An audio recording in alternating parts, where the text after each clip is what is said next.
Looking at our world from a theological perspective. This is the Theology Central Podcast, making theology central.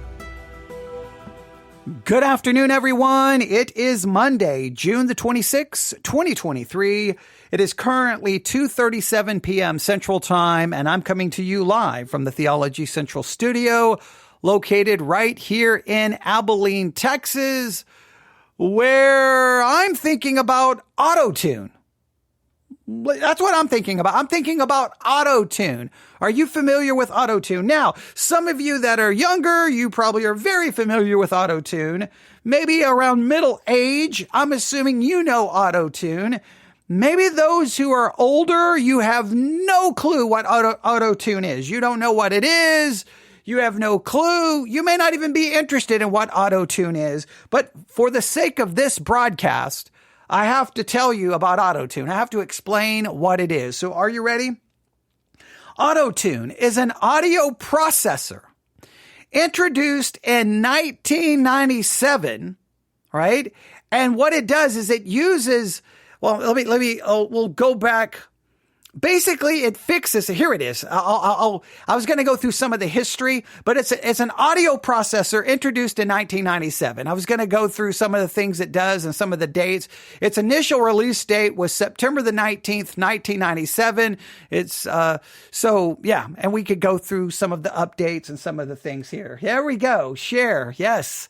Someone knows the first time they heard of auto-tune from Share. Very good. All right. But before we go down that path, here's how it works. Auto-tune is a voice processing app that uses algorithmic technology to automatically correct and enhance the pitch of a singer's voice. This allows for a more accurate and expressive performance and has become a popular tool for recording artists and music producers. All right. That's the definition I thought I had set up, but I have the history. I have everything about auto-tune right here on my iPad. So choosing which part of that information to give you, there you go. Main thing you need to realize, you may want to know the year 1997. The exact date was September the 19th, 1997, just, in case there's a quiz on this or you're watching Jeopardy. That's when auto-tune was introduced. It works. It's a algorithmic technology to automatically correct and enhance the pitch of a singer's voice. Meaning that with auto-tune, you're never off pitch. Meaning with auto-tune, you're the perfect singer. There's no blemishes. There's no problems. There's no, you're not off pitch in any way, shape, or form. You're not flat. You're perfect. You're perfect because of auto-tune. Auto-tune, because of this app, corrects and enhances the pitch. It makes it exactly what they want it to be. Isn't that wonderful? Isn't that awesome? Isn't that great? Now, here's the question. When you think of auto-tune, how should it be used? Should it be used when it comes to worship? Auto-tune and worship. Is auto-tune the wonderful device that truly covers the multitude of sins? Is auto-tune the device that the church has needed? Because all the sins that may occur in worship, and obviously referring to worship primarily as music in this situation, it corrects it. It fixes it. And is that really an allegory of something deeper? The reason I'm reading this, the reason I'm asking this question is because on June the 23rd, churchleaders.com published the following article. For church worship, all right, this is very important, all right? For church worship teams, auto-tune covers a multitude of sins, especially online. For church worship teams, Auto-tune covers a multitude of sins, especially online. Now, does that even get an emotional reaction from you?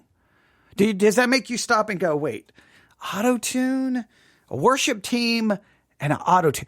Do you say, well, it's just technology. It's perfectly okay. It's perfectly okay. It's going to make sure that everything is sung on pitch. It's going to make sure everything sounds perfect because we want to glorify God in what we do, right? So we're going to use whatever device that we have to make us sing and do things in a way that would be more pleasing to God. Would that be the justification, or does that feel just like, well, if you're overproducing your worship, does it become worship?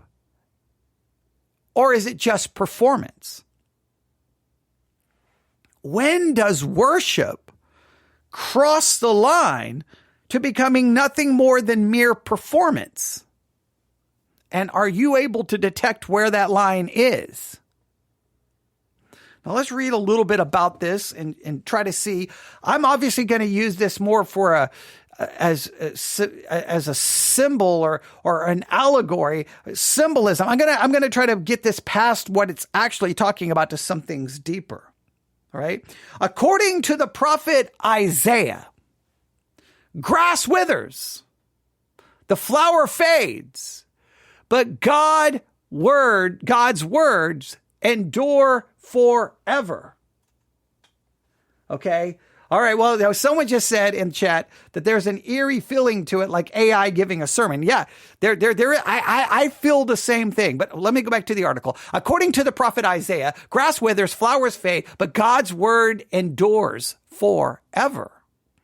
In the age of social media, so do the mistakes of church musicians. Play the wrong chord, forget the words to a song, or sing an off note, and a worship leader or singer may find themselves featured in Facebook videos or Instagram accounts like Worship Fails for years. All right. Now, have you seen those accounts? I've seen those accounts where it's worship fails. Things people do wrong in worship, and they will, show the video clip, and everyone underneath it laughs. They have a fun, wonderful time. They're like, "Oh, this is so embarrassing." But do we ever stop to think that those are real human beings who are just trying to worship God or preach a sermon or sing a song? Does social media and video on social media, does it dehumanize the people we're looking at? So because we're so worried now that people will take those mistakes, clip it out, and then place it on social media and putting you on full blast so that you're humiliated and embarrassed, what is the solution? The solution is auto-tune to ensure that we never sing the wrong note.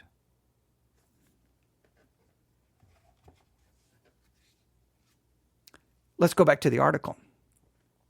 As a result of this reality, a worship and creative pastor at Moncton Wesleyan Church in Moncton, Moncton, New Brunswick, Canada, churches like his have paid more attention to how their music sounds online, and that includes using auto-tune or other pitch-correcting software. Widely used in the recording industry to smooth out the rough edges of vocalists, pitch correction has become fairly common in congregations. The pitch correcting process feeds the sound sung into a microphone into a processor that aligns the singer's pitches with pure version of the note. In worship context, pitch correction makes it easier for less talented or less rehearsed singers to still help lead congregational singing. If they still make small mistakes, they can be corrected easily. Churches also are more aware of hitting the right note because their services are going out on live streams. People attending a service in person often have a better experience. The congregation singing resounds in the actual church building.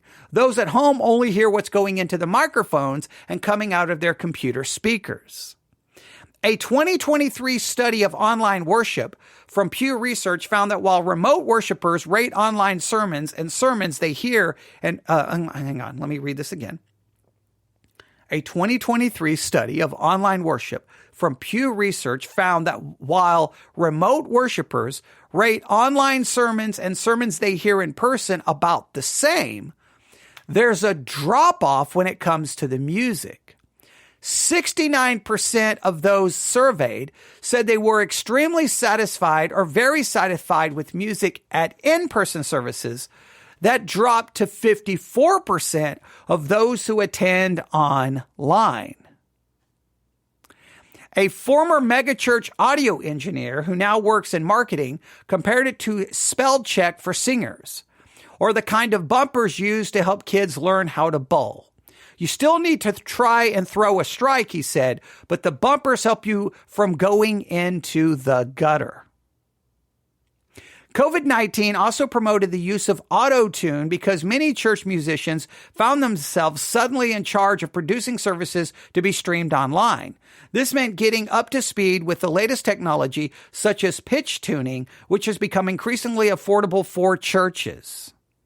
This one person, this audio engineer said, he first became aware of auto-tune that was introduced in 1997 while working more than a decade ago as an engineer at Bethel Church in Redding, California, home to some of the most popular worship music used in congregations. A group of musicians from another church singing at Bethel, he recalled, insisted that the church provided pitch correction for its singers during services. So another church comes to Bethel and they're like, hey, auto correction. We demand it. We insist that you do this for our singers. Now, immediately this to me begins to strip away the curtain and makes you see that church more and more is a production than it is anything else. It's a production. You've got auto-tune, you've got this going on, you got lighting, you got stage, you got marks on the stage where to be, you got camera angles, you got multiple cameras switching from this angle to this angle. It's a production. And when church becomes a production, then at some point, when does it stop being church? Now, let's see what happens here if they tell more of this story. All right. They didn't want people's worship experience. Here's their justification. They didn't want people's worship experience to be hampered by a background vocalist who had a cold and couldn't quite hit the notes, or someone who sang a little flat. At the same time, said this audio engineer, he was working on broadcasting services, and the church wanted to make sure it sanded the rough edges before the sound was sent out on the internet. At first, using pitch correction during live services gave him a pause. So at first he was like, I don't know about this. He came around because pitch correction allowed the church more flexibility in choosing singers and worship team members. Say, hey, you want to worship? Well, guess what? Now you don't have to be a good singer. Before, we had an audition process. We only wanted to make sure you could pass the audition so that you could be worthy of worshiping God with us. But now you can really stink, but we've got auto-tune. So now you can come up here on stage and worship God with us. Does that not feel, I don't know. Don't know. It says, knowing they didn't have to give perfect performances every time. Since the church had multiple services, pitch correction also made it easier for singers to get through a weekend's worth of services, even if they got tired, he said. All right. Now, if we go to the next page here, this individual said he is well aware that pitch tuning, which can make singers sound artificial, could backfire if overused. A good auto-tune is something you really never notice, he said. It wasn't like we were trying to make someone be more talented than they actually are. All right. Travis Ham, worship pastor at Bear Creek Bible Church near Fort Worth, said he was skeptical about using tuning tools for worship bands, such as an ear click track, which helped musicians keep time during songs. He almost felt like cheating, said Ham, who studied music at University of North Texas. Ham said he adopted a click track after working with a volunteer drummer who had a tendency to speed up whenever the music got loud, a not uncommon occurrence. Using a click track solved the problem and made the whole group play tighter. That success opened his mind about pitch tuning. The tools help regular people who want to serve God, he said. As part of the church's worship team, not everyone is convinced that using pitch tuning is a good idea. A longtime church musician who's now an artist and resident at Baylor University worries that pitch tuning is one more sign that church musicians are trying to aspire to be performers rather than leading people in worship. Now, I believe this has been going on I think the church has been performance-based for way before auto-tune, way before 1997. I think church services have always been designed to be a little bit of performance, and I have always tried to condemn that, but it's just true. In certain parts of the South, I don't know what it's like up north, but in the South, you'll do they call it the fifth Sunday sing.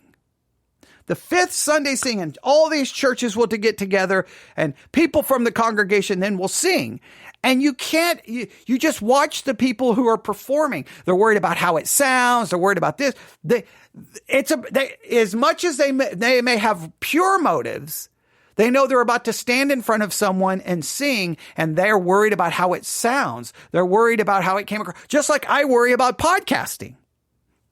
Right? I don't want my podcast to be a performance, but there's very much like already here in my mind, I'm like, well, I kind of read that. I messed up that at the beginning. I was going to read that definition of auto-tune, but I actually read kind of the historical background, and then I had to stop myself. And then I'm already critiquing what I did, meaning I'm viewing it more as a performance than as trying to just communicate truths to get Christians to think. Am I trying to communicate truths, or am I trying to do a performance? But so it's always been a little bit, there's always been that. Anytime anyone sings a special in church, they immediately are worried about how it sounds. Did it sound okay? Because it's a reflection of, even though they want to say, no, I'm worried about how it reflects on God. We can't hide our motives. When I'm done preaching a sermon, yes, do I want to know that people learned something? Yes. Do I want to know that it was good? Yes, I do. But because I do want to make sure that it was communicated clearly. But there's a part of me that wants to just know, wow, you preached that really well, because there's that sinful nature inside of all of us. So I think there's always been a performance based to it. And as the church has moved forward, it's become more performance based. Come on. I talked about the church that I had to speak at for a funeral. To this day, I walked in there and it felt like, why is there mood lighting? Like it was all the lights were down, and it felt like I was like in a club. It's like, why is this? Why? And some people love it. It creates an atmosphere. But to me, it doesn't feel like an atmosphere of church. It feels like an atmosphere of a club or a concert hall. It doesn't feel like a church. And I talked about when I got on stage and when the spotlight hit me, I'm like, what in the world? I can't see the people. Like, I'm supposed to be preaching to the people and I can't see anyone because the spotlight's in my face. I'm like, this is nuts. So even the whole way the churches are designed and then of course you have the praise band up there. Yeah. It's just, I don't know. It's like, to me, the praise band becomes, in some churches, they kind of have the praise band back, right? Others bring them up front, almost like they're performing a concert. And it's like, where do you cross the line? When does it become a performance?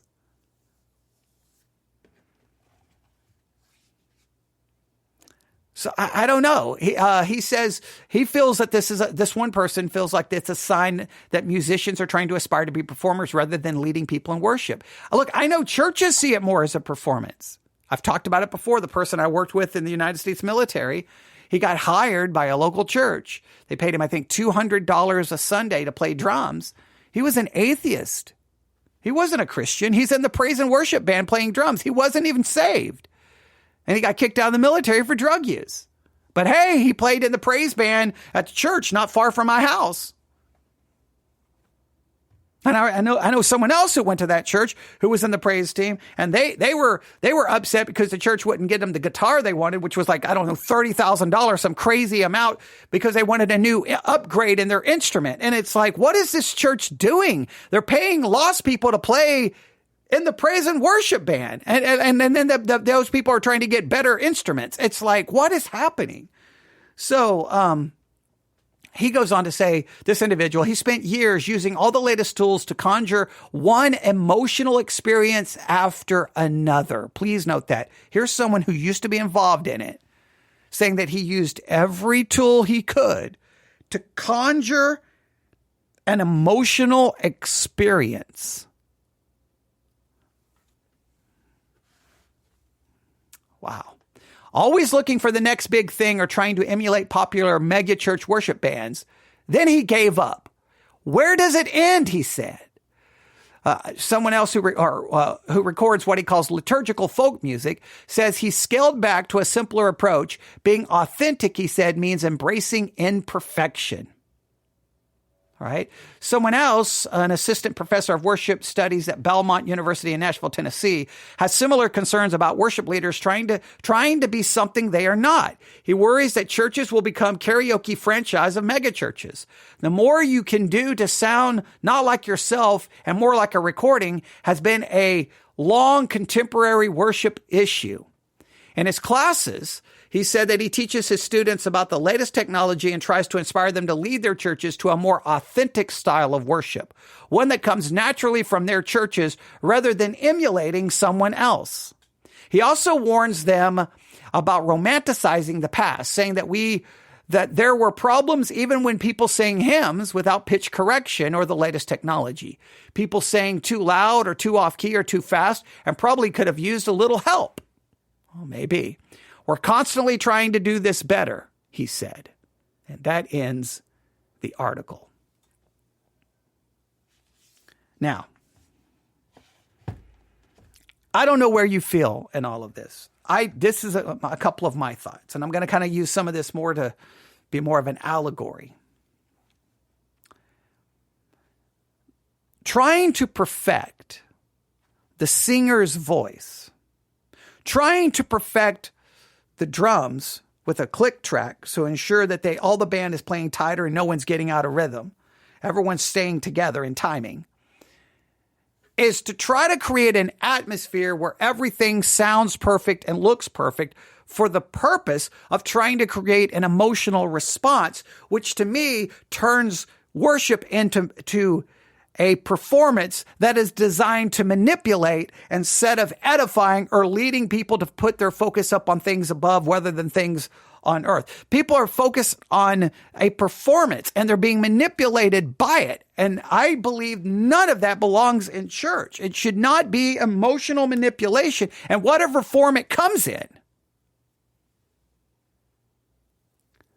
So I think that this creates an atmosphere where we want an artificial perfection. Listen to this, an artificial perfection where the perfection is artificial. It's created. And that basically auto-tune is covering all of that imperfection. Something artificial is covering the imperfection. So it's not real. It's not organic. It's manufactured. It's manufactured artificial perfection in order to get people to basically experience a performance that will emotionally manipulate them.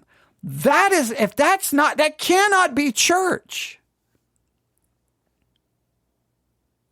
But I started thinking about it and leaving the whole argument about music aside. How much of church is ever truly authentic? We may not be using auto-tune, but how much of the church is an artificial pretend perfection? Where we all pretend to be more godly, more holy, more righteous than we are, and we cover it up in some kind of auto-tune. We can call it fig leaves. We can call it robes of self-righteousness. We dress ourselves up so we have some semblance of perfection, of godliness and holiness, and we cannot really be ourselves. And isn't church the one place where imperfection should be able to be seen, heard, and expressed so that we can then be confronted with the glorious gospel which forgives and cleanses and the imputed righteousness which is our only hope?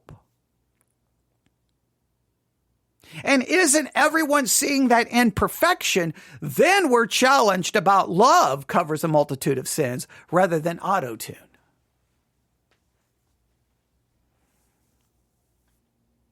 Isn't the desire to perfect the performance of worship in order to manipulate, isn't that simply symbolic?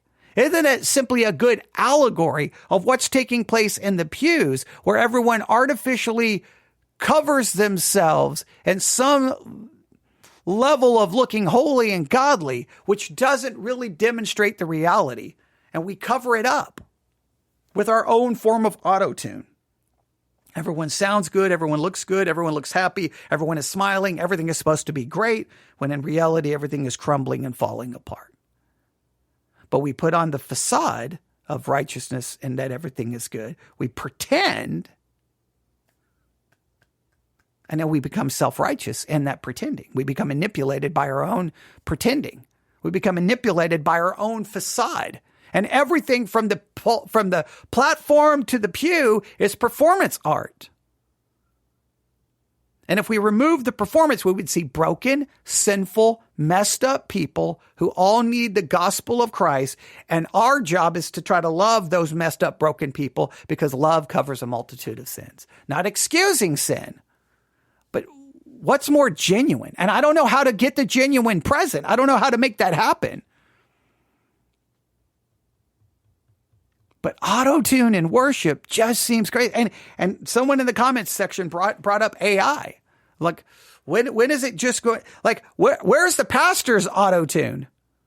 Right? Like, I wish I had auto-tune for my sermons. I wish I had auto-tune for my podcast. Wouldn't it be great? But do we really want auto-tuned worship singers and auto-tuned or AI auto-tuned worship singers, AI pastors with AI written sermons so that everything looks perfect and great and there's no mistakes and everything? But you know what? No matter how much you auto-tune the worship singers, no matter how much you AI the sermons, everyone in that pew are broken, sinful people whose lives are riddled with mistakes and sin and failure.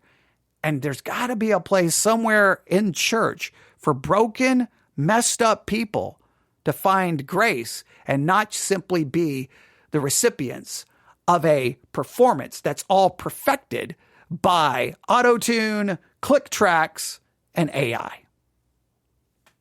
What that looks like, I don't know, but the future is going to be interesting to see how this new technology continues to impact the church. Love to get your thoughts on all of this. You can email me, newsif@yahoo.com. newsif@yahoo.com. That's newsif@yahoo.com. And as you have heard, this podcast is not produced by AI. No auto-tune is involved.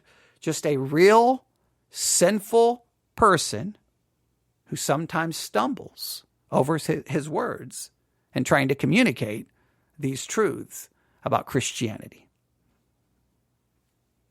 Some people prefer the AI, the auto-tune. There's got to be a place within Christianity for the real. And we got to stop wanting performance. We should want worship. We got to stop wanting emotional manipulation and true digging into the Word of God. Something for you to consider. Thanks for listening. God bless.